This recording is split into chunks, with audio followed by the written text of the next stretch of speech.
We get to walk further up into the old mining town on a foot-only area. Past those few buildings just a ways so we can see what there was. Again, you can notice a little bit of flattening areas here, probably in here at one time. But most significantly, this road arcing back up there. I don't know if the mines were up in that area or not, but more roads going off into here and flat little areas over in there and roads going off here. See, we see it in a very much after the fact state. In its day, there probably weren't these little trees and so forth hanging around. Everything was denuded. Maybe even a lot of the timber that's around here was denuded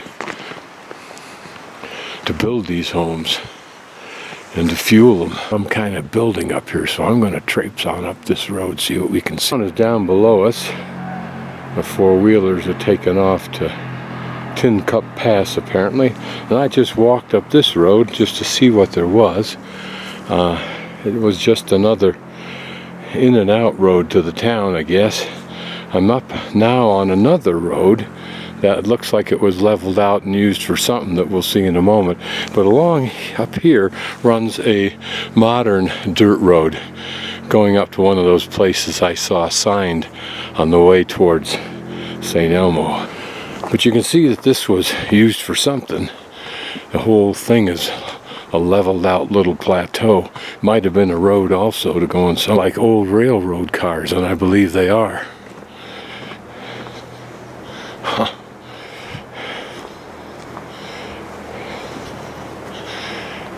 End, a doorway at this end of that other car structure.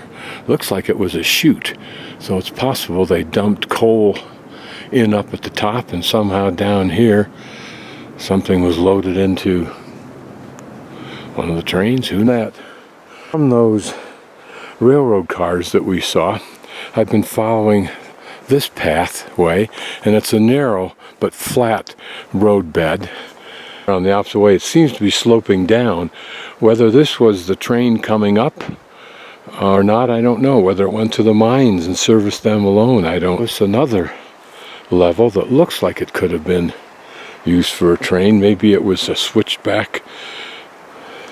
See how this area has been somewhat hollowed out to a flat space. Maybe all this area up through here was developed. It's the size of this tree. Was it just immediately to the side of the railroad track? I'm guessing it was. So it probably existed at the time. Just getting to see how that tree has rooted itself.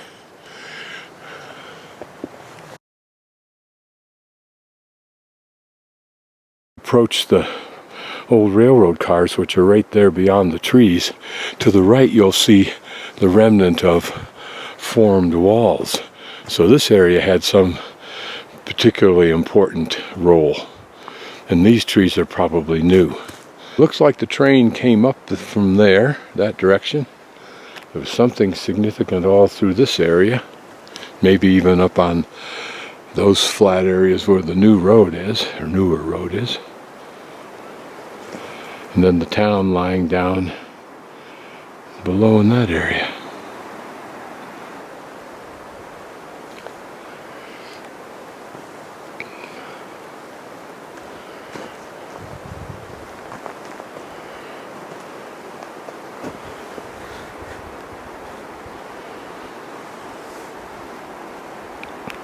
It's likely these cars were for hauling merchandise, or materials for the mines,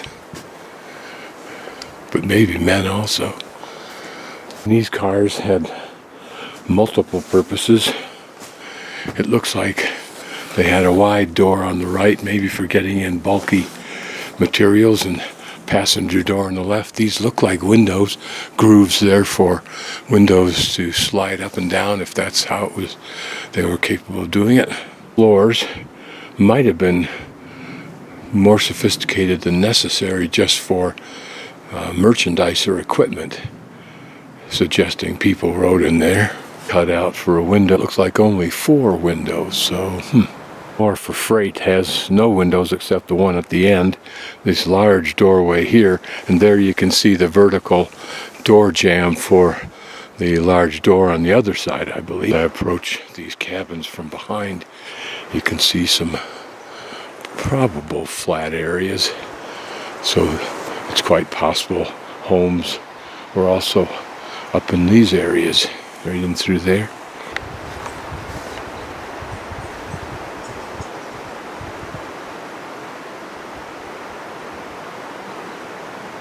But there were houses all along this area here where I'm standing, leading up to those houses that remain. We can be pretty sure there were buildings from that building all up through here, perhaps tiered up the hill and off into that direction. Just a shed, but it could be a two-holer. On the other hand, that might be the bathroom to the left there. Seeing that this is a two-story home, or Big Whitney Forbes main house, 1882. And this is the Williams house. He was apparently the shoemaker in 1880. This looks like it might have originally been a porch.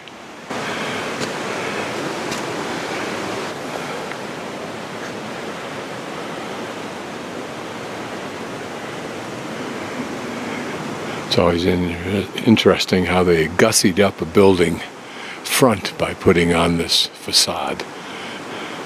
Share outhouses, apparently. The Russell Thorpe house, 1880. Actually, it says building, doesn't say house, so don't know what it might have actually been. You carefully put a little drip edge above the door and those windows, both to protect them and the people going in and out. This was the Dan Clark home, 1881, still used.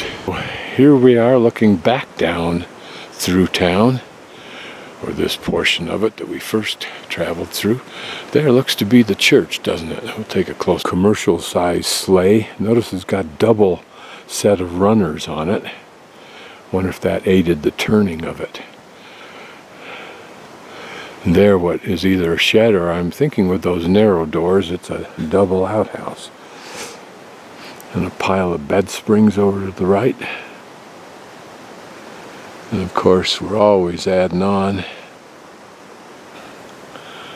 Dietrich's.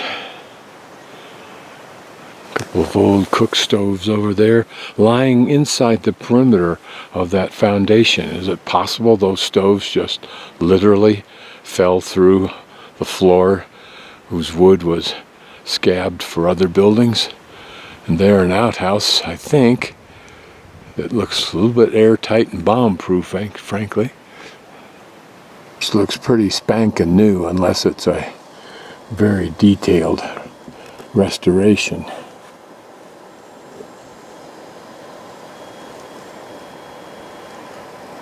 Another collection of mining Dietrichs, and that may be an old narrow gauge chassis, perhaps for the bucket on the right.